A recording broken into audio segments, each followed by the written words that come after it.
به الذين أوفوا عهده أما بعد فأعوذ بالله من الشيطان الرجيم بسم الله الرحمن الرحيم وعلى الذين هادوا اور یہودیوں پر حرمنا کل ذی ظفر ہم نے حرام کیا تھا ہر ایک ناخون والا جانور وَمِنَ الْبَقَرِ وَالْغَنَمِ حَرَّمْنَا عَلَيْهِمْ شُحُومَهُمَا اور گائے اور بکری میں سے حرام کی تھی ان کی چربی إِلَّا مَا حَمَلَتْ ظُهُورُهُمَا أَوِ الْحَوَايَا مگر جو لگی ہو پشت پر یا آنتڑیوں پر أَوْ مَخْتَلَطَ بِعَظْمٍ یا جو چربی کہ ملی ہو ہڈی کے ساتھ ذَلِكَ جَزَيْنَاهُمْ بِبَغْيِهِمْ یہ ہم نے ان کو سزا دی تھی ان کی شرارت پر وَإِنَّا لَصَادِقُونَ اور ہم سچ کہتے ہیں۔ اللہ رب العزت نے پچھلی آیات کے اندر نظر لغیر اللہ اور فعلی شرک کی تردید فرمائی، اور پچھلے درس کے اندر جو چیزیں بنیادی طور پر حرام ہیں ان کا ذکر ہوا کہ مردار ہے، بہتا ہوا خون ہے، خنزیر کا گوشت ہے، اور اللہ کے غیر کے لیے نظر و نیاز کرنا۔ یہ چار چیزیں بنیادی طور پر ہر مذہب کے اندر انسانوں پر حرام تھی۔ پھر یہ بعد کے آنے والوں نے اپنے طور پر ان کو حلال کیا اور اپنی خوشنودی کے لیے، اپنی خواہشات کو پورا کرنے کے لیے ان چیزوں کو حلال کیا، لیکن اللہ نے یہ قانون ہر قوم کے لیے بھیجا تھا کہ یہ چیزیں بنیادی طور پر حرام ہیں۔ اس طرح بعض چیزیں ایسی ہوتی ہیں جو وقتی طور پر حرام ہو جاتی ہیں، حرام ہے تو نہیں لیکن وقتی طور پر کسی کی لغزش کی وجہ سے، کسی کی بغاوت کی وجہ سے یہ قانون ہوتا ہے کہ بھئی یہ وقتی طور پر یہ چیزیں آپ کو الاؤ نہیں ہیں، آپ استعمال نہیں کر سکتے۔ جیسے حکومت بعض مرتبہ کسی علاقے میں کوئی قانون نافذ کرتی ہے کہ بھئی یہاں موبائل فون کے سگنل نہیں آئیں گے، ویسے تو چلانا جائز ہے، کسی کو منع نہیں ہے، لیکن چونکہ اس علاقے کے اندر، اس شہر کے اندر لوگوں نے بغاوت کی ہے یا اس شہر کے اندر خطرہ ہے تو وقتی طور پر ایک قانون نافذ کیا جاتا ہے۔ تو آج کے درس کے اندر انہی محرمات کا ذکر ہے جو وقتی طور پر قوم یہود پر حرام ہوئی۔ فرمایا وَعَلَى الَّذِينَ هَادُوا جو لوگ یہودی ہوئے، یہودیت اختیار کی، موسیٰ علیہ السلام کی قوم کو یہود کہتے ہیں۔ یہ موسیٰ علیہ السلام کی قوم ہے، عیسیٰ علیہ السلام کی قوم، یہ نبی کے ماننے والے تھے، کتاب کے ماننے والے تھے، شریعت تھی ان کے پاس، تورات اور انجیل ان کے پاس کتاب تھی، لیکن بعد میں جب زمانہ گزرتا گیا تو ان کے پیشواؤں نے، ان کے بڑوں نے کتابوں کے اندر تحریف کر دی اور ان کے اندر رد و بدل کر دی، جو چیزیں حرام تھیں ان کو حلال کر دیا۔ تو فرمایا اللہ نے ہم نے یہود پر کیا کیا؟ فرمایا حرمنا کل ذی ظفر ہر ناخن والا جانور ہم نے ان پر حرام کیا، کہ وہ جانور جو ناخن والا ہے، یعنی جس کے پنجے ہوتے ہیں، ایک تو انگلیاں ہوتی ہیں، ایک پنجے ہوتے ہیں، جیسے اونٹ ہے، شتر مرغ ہے، بطخ ہے، یہ جانور اللہ رب العزت نے ویسے تو حلال ہے لیکن بنی اسرائیل پر، یہودیوں پر حرام کیے۔ اور فرمایا وَمِنَ الْبَقَرِ وَالْغَنَمِ اور اسی طرح گائے میں سے، بھیڑ بکری میں سے، حرمنا علیہم شحومہما ان پر حرام کی ہم نے چربی، کہ ان کی چربی استعمال نہیں کر سکتے، گوشت کھا سکتے ہو، گائے کا گوشت کھا سکتے ہو، بکری بھیڑ کا، لیکن ان کی چربی استعمال نہیں کر سکتے، الا ما حملت ظہورہما، مگر یہ کہ جو ان کی پشتوں پر ہو، جو پیٹھ کے ساتھ لگی ہے، پیچھے پشت پر ہے، وہ تم کھا سکتے ہو۔ اور اسی طرح او الحوایا، یا آنتڑیوں پر لگی ہے، جو آنتڑی پر ہے اس کو بھی تم کھا سکتے ہو۔ او مختلط بعظم، یا جو ہڈی کے ساتھ لگی ہوئی ہے، ہڈی کے ساتھ چپکی ہوئی ہے، وہ چربی بھی استعمال کر سکتے ہو۔ اس کے علاوہ جتنی بھی چربی ہے وہ تمہارے لیے حرام ہے۔ اب کتنی مشقت میں پڑ گئے کہ گوشت کو چربی سے الگ کرنا اتنا مشکل کام ہے، پھر چکی والی دمبا ہے وہ بھی اس کے اوپر حرام ہے، اور پھر جگر کے اندر ہے، جگر پر لگی ہے۔ یعنی ان چیزوں کے علاوہ یہ تین چیزیں جو بیان کی کہ پیٹھ پر ہے، آنتڑیوں پر ہے، یا ہڈی کے ساتھ لگی ہوئی ہے، ان تین کے علاوہ اور جتنی بھی چربی ہے ان پر حرام کر دی۔ اور یہ کیوں کیا؟ فرمایا ذالک جزیناہم ببغیہم، یہ ہم نے ان کو سزا دی ان کی بغاوت کی وجہ سے، نافرمانی کی وجہ سے، کہ انہوں نے اللہ کے سامنے اخبات نہیں کیا، عاجزی نہیں دکھائی، وہ سوال پر سوال کرتے، رسولوں کو تنگ کرتے، اللہ کی نافرمانی کرتے، پیغمبر کی نافرمانی کرتے، تو اللہ رب العزت نے ان کی بغاوت اور نافرمانی کی وجہ سے ان سے نعمت چھین لی۔ کہ اللہ رب العزت کی نعمت ہے لیکن نافرمانی کی وجہ سے محروم ہو گئے۔ آپ صلی اللہ علیہ وسلم نے فرمایا ان الرجل لیحرم من الرزق بذنبہ، کہ انسان بعض مرتبہ گناہوں کی وجہ سے نعمتوں سے محروم کر دیا جاتا ہے۔ اس کے پاس جو نعمتیں ہوتی ہیں اللہ رب العزت نعمتیں ان سے چھین لیتے ہیں، یا نعمتوں کے اندر جو تاثیر ہوتی ہے وہ تاثیر ختم کر دیتے ہیں۔ آپ مال سے آپ کو فائدہ ہوتا ہے لیکن وہ مال آپ کو نقصان دے رہا ہے۔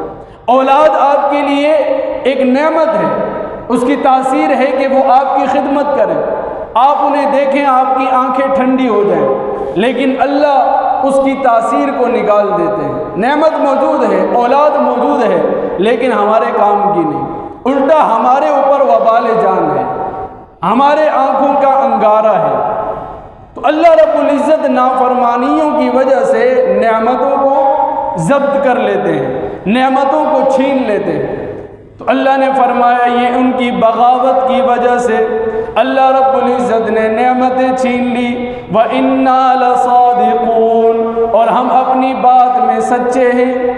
اللہ رب العزت بعض مرتبہ ڈھیل دیتے ہیں، یہ قانون ہے کہ نافرمان کو پکڑ ہوتی ہے، لیکن اللہ فرماتے ہیں وَأُمْلِي لَهُمْ، میں تھوڑی ڈھیل دیتا ہوں، مہلت دیتا ہوں، استدراج ہوتا ہے، لیکن ان کیدی متین، یاد رکھو ہماری تدبیر بڑی مضبوط ہے، ہمارا پلان بڑا مضبوط ہے، ہماری طاقت بہت زیادہ ہے۔ یہ نہ سمجھنا کہ اللہ بھول گئے یا اللہ ہمیں پکڑ نہیں سکتے، ایسا نہیں ہے، بلکہ یہ استدراج ہے کہ اللہ رب العزت ڈھیل دے رہے، مہلت دے رہے۔ بعض مرتبہ اللہ پکڑتے کیونکہ اللہ حکیم ہے، اللہ کی حکمت کا جب تقاضا ہوتا ہے اللہ ڈھیل دیتے ہیں۔ بعض لوگوں کو دنیا میں پکڑتے ہیں، بعض کو آخرت میں قبر کے بعد سزا شروع ہو جاتی ہے۔ اللہ کی حکمتوں کو انسان نہیں سمجھ سکتے، بعض ناقص عقل کے اندر کچھ چیزیں سمجھ آ جاتی ہیں لیکن وہ اندازہ ہوتا ہے، کوئی یقینی بات نہیں ہوتی۔ اب جیسے کعبۃ اللہ ہے، اس کو مدینے سے دور رکھا ہے، اب اس کی کیا حکمت ہے؟ علماء فرماتے ہیں، بڑے علماء تھے، انہوں نے زندگی گزاری، ان کی ناقص عقل کے اندر یہ بات آئی کہ اللہ نے مدینے کو مکے سے اس لیے دور رکھا تاکہ انسان دونوں سے محبت کرے۔ اگر کعبۃ اللہ اور روضہ رسول ایک جگہ پر ہوتا تو ادھر کعبۃ اللہ میں ہے، دل روضہ رسول میں ہے، ادھر روضہ رسول میں ہے، دل کعبۃ اللہ میں ہے۔ لیکن جب فاصلہ بڑھتا ہے تو محبتیں زیادہ ہوتی ہیں، افتراق محبت کو بڑھاتا ہے۔ اسی طرح کعبۃ اللہ کے دیکھیں ارد گرد کوئی سبزہ نہیں ہے، کوئی سبزہ نہیں ہے، کوئی درخت نہیں ہے۔ اس کی وجہ کیا ہے؟ اگر سبزہ ہوتا تو سبزے کے اندر، درختوں کے اندر نمی ہوتی ہے، اور نمی کی وجہ سے جانوروں کی جو جلدیں ہیں یا جانوروں کی جو آلائش ہے وہ خراب ہو جاتی ہے، بدبو کرتی۔ لیکن آپ دیکھیں کتنے زیادہ تعداد کے اندر قربانی ہوتی ہے، لیکن کوئی بدبو وہاں نہیں ہوتی، کوئی وہاں قدغن یا کوئی اس طرح کی میل کچیل نہیں ہوتی، بلکہ اس کو پرندے کھا کے چلے جاتے ہیں۔ تو اللہ رب العزت اپنی حکمت کی وجہ سے بعض مرتبہ مہلت دیتے ہیں، اور کبھی کبھار ایسا ہوتا ہے کہ بعض افراد کی وجہ سے، چند شریروں کی وجہ سے اللہ رب العزت پوری قوم کو سزا دیتے ہیں۔ بنی اسرائیل کے اندر بعض لوگوں نے شرارت کی، اللہ نے ساری قوم کو پکڑا، ساری قوم کو عذاب میں مبتلا کیا۔ ہم جب 1971 کے اندر پاکستان 2 ٹکڑے ہوا، مشرق اور مغرب، چند افراد کی، چند پارٹیوں کی شرارت تھی، لیکن وہ بغض ساری قوم رہی ہے۔ یہ دونوں حصے تھے، مشرق اور مغرب، ایک دوسرے کے درد اور تکلیف کے ساتھی تھے، ایک کو تکلیف ہوتی دوسرا ساتھ دیتا، لیکن ابھی ایک درد میں ہوتا ہے، تکلیف میں ہوتا ہے، دوسرا اس کی مدد نہیں کر سکتا، مدد کو نہیں آتا۔ یہ جو بڑی قوتیں ہوتی ہیں، ان کی پالیسی یہی ہوتی ہے کہ مسلمانوں کو تقسیم در تقسیم کے اصول پر لگاؤ، کہ ان کو تقسیم کرو، یہ تقسیم ہوں گے، قوتیں بٹیں گی، ہمارا مقابلہ نہیں کر سکیں گے۔ اور آج مسلمان 50 ممالک کے قریب ہیں، لیکن کوئی کسی کے ساتھ بیٹھنے کو تیار نہیں، منافقت کر لیں گے، بیٹھ جائیں گے، لیکن دل ساتھ نہیں ہے، وہ اغیار کی، دشمنوں کی غلامی میں ہے، اور وہ چاہتے یہی ہیں کہ آپ پر ایسے اصول اور ضوابط لاگو کریں جو آپ پورے نہیں کر سکتے، کہ ہم جنس پرستی کو فروغ دو یا شراب کو عام کرو۔ اب مسلمان ملک کے اندر یہ نہیں کر سکتے، عوام آپ کو نہیں کرنے دے گی، ایسے اصول لاگو کرتے ہیں جو آپ پورے نہ کر سکیں، اور پھر آپ غلامی میں آ جائیں، آپ ان کی غلامی میں آ جائیں، وہ آپ کو استعمال کریں۔ تعلیمی میدان ہو، تہذیب و تمدن ہو، کھیل کا میدان ہو یا ثقافت کا میدان ہو، سارے وہ آپ کے ان کے انڈر کے اندر ہے، ان کے قبضے میں ہے، وہ جس طرح چاہتا ہے استعمال کرتا ہے، جس طرح چاہتا ہے تعلیمی اداروں کے اندر ترتیب دیتا ہے۔ تو ہم اپنے گناہوں کی وجہ سے، اپنی نافرمانیوں کی وجہ سے عذاب میں مبتلا ہے۔ یہ فرد واحد کا گناہ ہے یا ایک جماعت، ایک گروہ کا گناہ ہے، لیکن ہم سب کو اس کا خمیازہ بھگتنا پڑ رہا ہے۔ اس لیے کہتے ہیں کہ لوگوں کو ترغیب دیں، لوگوں کو دعوت دیں، صرف اپنی اصلاح، اپنی نماز کافی نہیں ہے، آپ خود تو بچ جائیں گے، لیکن دنیا کے اندر اس کا عذاب اور اس کا خمیازہ آپ کو بھگتنا پڑے گا۔ وہ جیسے عذاب میں مبتلا ہوں گے، آپ کو بھی اس کے اثرات آئیں گے۔ تو فرمایا ذَلِكَ جَزَيْنَاهُمْ بِبَغْيِهِمْ، یہ ان کی بغاوت کی وجہ سے ہم نے سزا دی، وَإِنَّا لَصَادِقُونَ، اور ہم اپنی بات میں سچے ہیں۔ اب اللہ نے سمجھایا، اللہ قرآن میں بیان کر رہے ہیں کہ اللہ کے ساتھ بغاوت نہ کرو۔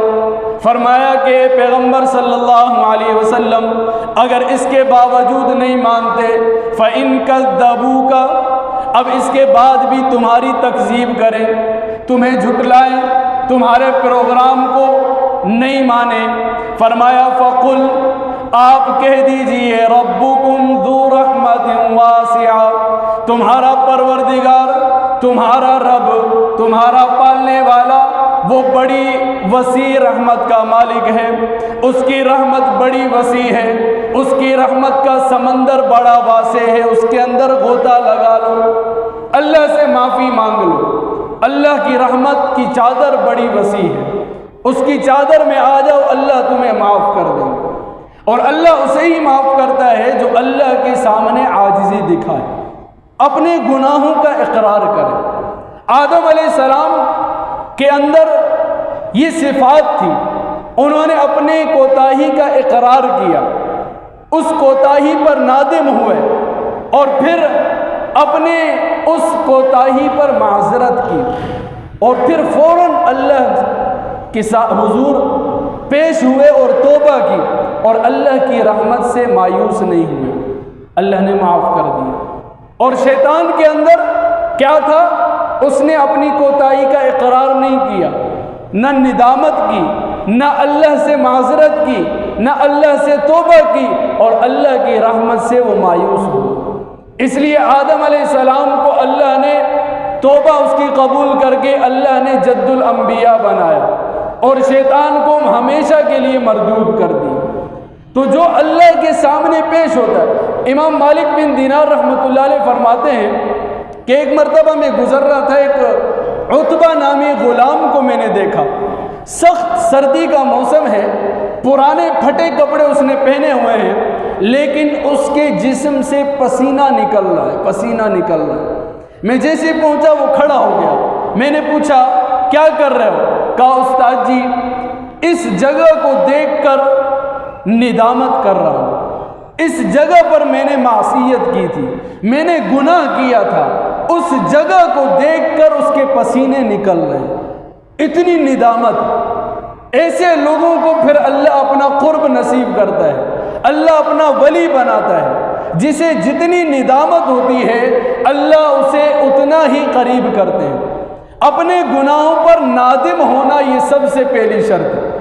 ہم گناہ کو گناہ ہی نہیں سمجھتے، ایک ہے گناہ کو گناہ سمجھنا، گناہ ہو گیا اس پر نادم ہونا، پھر اللہ کے حضور آ کے توبہ کرنا، لیکن ہم سرے سے اپنے گناہ کو تسلیم کرنے کو تیار نہیں۔ ہم اپنے مستیوں میں لگے ہوئے ہیں، اپنی عیاشیوں میں، کھیل کود میں لگے ہوئے ہیں، یہ سوچتے ہیں زندگی بڑی طویل ہے۔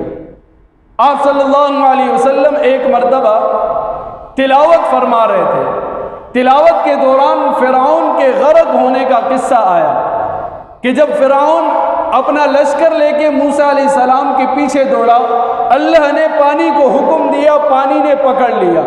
اب فرعون چیخ رہا ہے، چلا رہا ہے، اپنے حواریوں کو، اپنے ساتھیوں کو بلا رہا ہے کہ کوئی آ جائے مدد کرے، لیکن جب کوئی مدد کو نہیں آیا تو پھر اوپر نگاہ اٹھائی اور کہنے لگے آمنت انہ لا الہ الا الذی آمنت بہ بنو اسرائیل، اے اللہ آج میں اس اللہ پر، اس الہ پر ایمان لے کر آیا جس پر بنی اسرائیل ایمان لے کر آئے۔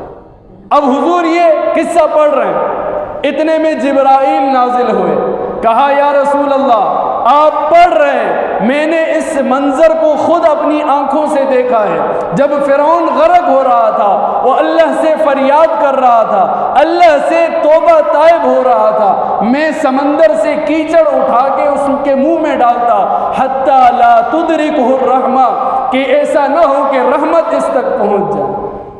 جبرائیل کہہ رہے ہیں کہ مجھے ڈر تھا کہ اللہ کی رحمت فرعون کے پاس نہ پہنچ جائے۔ خدائی کا دعویٰ کرنے والا ہے، خود کو اللہ کہنے والا ہے، لیکن جبرائیل علیہ السلام کہتے مجھے ڈر ہے اللہ کی رحمت اس گناہگار تک پہنچ جائے۔ تو فرعون کو اللہ معاف کر سکتے ہیں۔ اللہ نے کہا اگر اس سے پہلے انہو، فرمایا آلآن وقد عصیت قبل وکنت من المفسدین، اب توبہ کرتا ہے، اب تو نے بہت گناہ کر لیے، اب تیری موت کا وقت ہے، غرغرہ کا وقت ہے، اب توبہ قبول نہیں ہوتی، پہلے توبہ کرتا قبول ہو جاتی۔ تو اللہ فرعون کو معاف کر سکتے ہیں، میں آپ تو فرعون نہیں ہیں، میں نے تو آپ نے خدائی کا دعویٰ نہیں کیا نعوذ باللہ، میں اور آپ نے کوئی کفر نہیں کیا، ہم مسلمان ہیں، اس لیے واپس آ جائیں، اللہ کی طرف رجوع کریں۔ اللہ آج بھی دروازے کھولے ہوئے، لیکن جب موت کا وقت آ گیا اور موت کی تاریخ آپ کی پوری ہو گئی، پھر آپ کچھ بھی کر لیں آپ کو معافی نہیں مل سکتی، اور یہ موت کوئی بھی بتا کر نہیں آتی۔ فرمایا موت کیا ہے؟ پیدائش، جس کو پیدا ہونا ہے اسے موت آنا ہے۔ اسرائیل کو جب اللہ نے یہ کام سونپا تو اسرائیل نے کہا یا اللہ آپ نے بڑا بھاری کام مجھے دے دیا، بڑا ہی کٹھن معاملہ ہے۔ کہا کیسے؟ کہا میں جس کے بیٹے کو ماروں گا، جس کے باپ کو ماروں گا، جس کی ماں کو ماروں گا، بیوی کی روح قبض کروں گا، وہ تو بڑا مجھے ملامت کرے گا، بڑی مجھے گالیاں دے گا، بڑا برا بھلا کہے گا۔ کہا اسرائیل پریشان نہ ہو، میں انہیں ایسے مسائل میں الجھا دوں گا، ان کی نظر تیری طرف جائے گی نہیں۔